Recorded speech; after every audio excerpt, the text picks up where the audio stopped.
حضرت مفتی محمد شفیع رحمہ اللہ کو اللہ کے راستے میں خرچ کرنے کا بڑا ذوق تھا اور آپ مصارف خیر میں حصہ لینے کی تلاش میں رہتے تھے۔ چنانچہ آپ مصارف خیر کی تمام صورتوں پر عمل کرنے کی کوشش کرتے تھے۔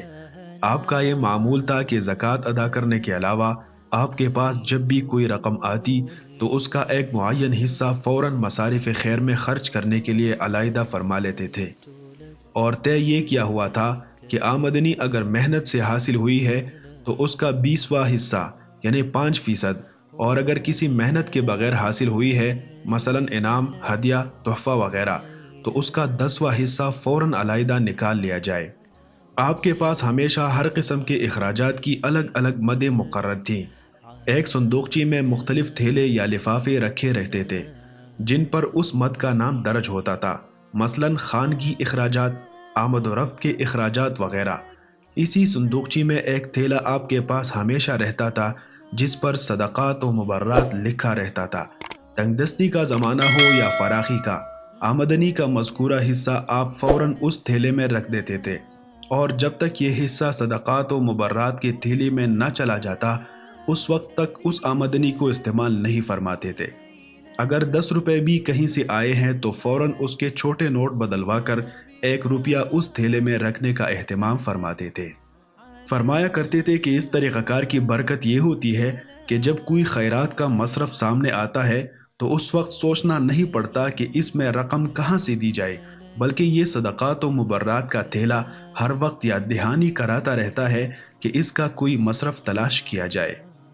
دوسری طرف آپ ایسے لوگوں کی تلاش میں رہتے تھے جو کسی کے سامنے دست سوال دراز نہیں کرتے لیکن ضرورت مند ہے، اور اس قسم کے افراد کی ایک فہرست ہمیشہ نظر میں رکھتے تھے۔ آمدنی کا 10واں اور 20واں حصہ تو ایک معین مقدار تھی، اس کے علاوہ بھی جب بھی موقع ملتا اس تھیلے میں مزید رقمیں شامل فرما دیتے۔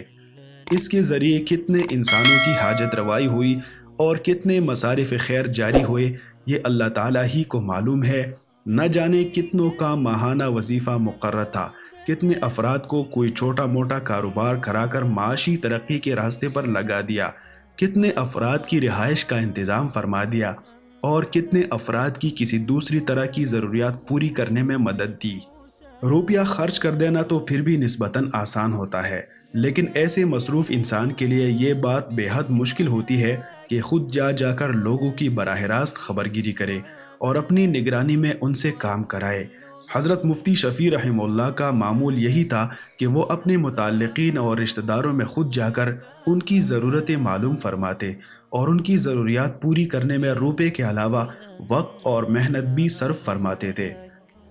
حضرت مفتی شفیع رحمہ اللہ فرماتے تھے کہ زکوٰۃ کی ادائیگی کے لیے یہ کافی نہیں ہے کہ آپ نے اپنے پاس سے پیسے نکال دیے، بلکہ اس کو صحیح مصرف تک پہنچانا بھی انسان کی اپنی ذمہ داری ہے۔ اسی لیے یہ حکم نہیں ہے کہ زکوٰۃ نکالو، بلکہ حکم یہ ہے کہ زکوٰۃ ادا کرو۔ لہٰذا لوگوں نے جو طریقہ اختیار کیا ہوا ہے کہ زکوٰۃ نکال کر جس کو چاہا پکڑا دی، اس سے ذمہ داری پوری نہیں ہوتی، بلکہ ہر انسان کا فرض ہے کہ وہ ایسے مستحقین کی ایک فہرست نگاہ میں رکھے جو کسی سے مانگتے نہیں لیکن ضرورت مند ہے۔ يا مخطئا ما أغفلك عجل وبادر آجلك واختم بخير عملك لبيك إن الملك لك والحمد والنعمة لك والعز لا شريك لك